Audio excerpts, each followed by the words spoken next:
C'est-à-dire, on revient toujours à la même chose, c'est qu'il y a l'acteur et le spectateur. L'acteur, il faut bien que je vive dans le monde, que je fasse ce qu'il y a à faire, que je bosse, que j'ai des actions, que j'aide des gens, ou que les gens m'aident, ou que j'aide un pote à faire un déménagement, j'en sais rien. Et puis après, il y a le spectateur qui est là, qui doit être vraiment, lui, dans une démarche d'observation, de recul, de bienveillance. Et finalement, c'est comme au théâtre. Ce que je veux dire, ce qui se joue sur la scène, c'est pas forcément ce qui se joue dans le spectateur. Mais voilà, il faut que le jeu de la scène se joue, tout simplement. Et je dois le jouer le plus simplement, le plus honnêtement dans le sens spirituel du terme, et de la façon la plus désintéressée. Mais en même temps, dans ce jeu qui est sur la scène, le jeu du monde, il y a de l'intérêt.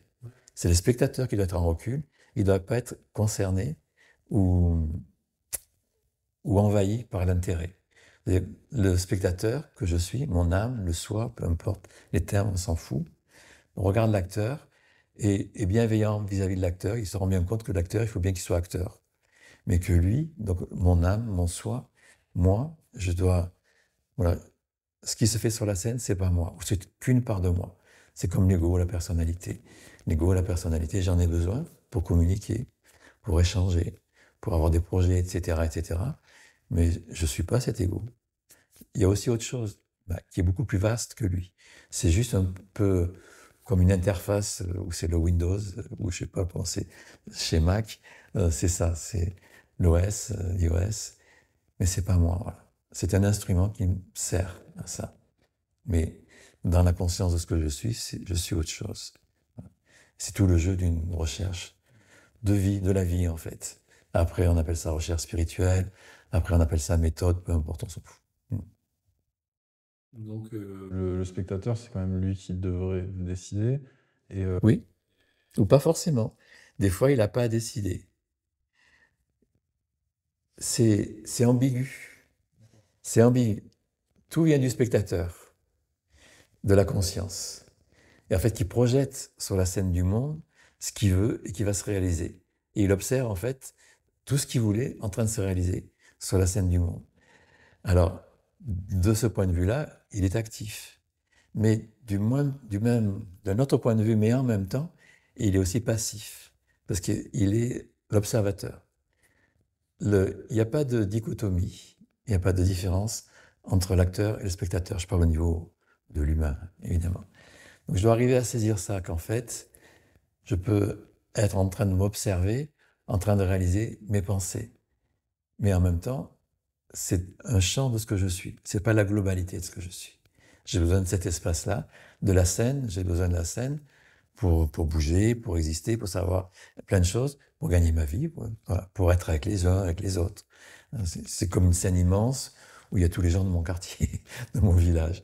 Donc c'est un endroit où voilà, on se côtoie, on fait plein de choses sympas ensemble et tout. Mais il y a quelqu'un d'autre en moi qui est là, au centre même de ce que je suis, et qui observe tout ça. Et en fait, c'est comme Shiva et Shakti. Shiva, il est là, il bouge pas, la conscience.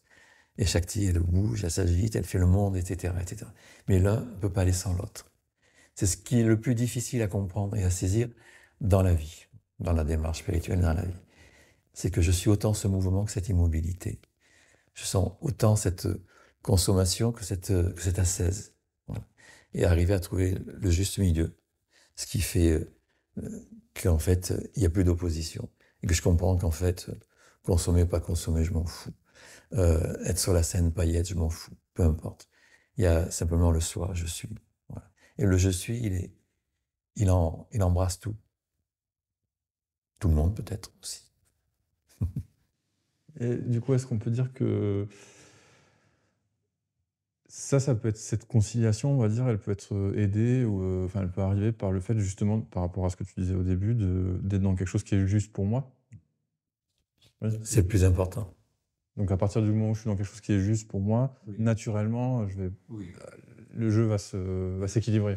Oui, et la problématique aujourd'hui, c'est que grâce à la communication qui va très très vite de partout, les réseaux sociaux et compagnie, les gens ne vont pas vivre ce qui est juste vraiment pour eux, mais ce qu'on leur dit. L'image de marque. Ouais, c'est bien, Tiens, j'ai fait un sourire comme ça. C'est trop bien. Bon, je déconne, franchement, mais... Ça, sur Instagram, ça va être, ça va super bien marcher. Non, mais je veux dire, c'est important, en fait. Il y a ça. Par rapport à... il y a encore, je sais pas, 20 ans, 30 ans, 40 ans, il n'y avait pas, en fait, cette façon de penser collective qui passait autant par le son et par l'image, donc qui impacte tout le monde. Aujourd'hui, les gens, malheureusement, même les jeunes, ils sont formatés par ces réseaux, cette façon de penser, ces apparences. Je vais me mettre comme ci, je vais me maquiller, je vais faire ceci, cela. Alors que ça éloigne un petit peu, je parlais par rapport à ça, de, de l'intention de départ qui doit être juste pour moi. Aujourd'hui, mon intention, c'est celle qu'on me donne dehors. C'est pas celle que... Après, c'est juste, je suppose qu'un passage. Après, les gens se rendent bien compte de la vanité de ça. Ils disent, bah, attends, moi, ça va, hein. Je suis autre chose, je suis quelqu'un d'autre. Après, ça peut être aussi un accès à la connaissance de soi. Quand on a épuisé, en fait, tout ça, on se dit, mais franchement, je peux pas être que ces apparences-là. J'ai autre chose, une autre saveur, une autre épaisseur, une autre texture. Et c'est là où peut commencer, en fait, la recherche de soi-même. Spirituellement, pas spirituellement, on s'en fout. Mais c'est vrai que au départ, je pense que c'est plus difficile pour les jeunes ou pour les gens, même, des fois ça dure longtemps, d'être en rapport avec le désir juste et fondé pour eux-mêmes. Parce qu'on leur apprend ce qu'ils doivent désirer, on leur apprend les apparences, comment faire, comment se tenir et comment naviguer là-dedans. Après, on peut espérer qu'à un moment donné, il y ait une forme de lassitude de ça. Bon, ça va, quoi. Et ça m'a amené à chercher dedans quelque chose. Mais ça peut prendre du temps ou ne jamais arriver. On ne sait pas. Merci beaucoup pour toute cette série de vidéos. À bientôt. Bonne pratique à tous. Ciao.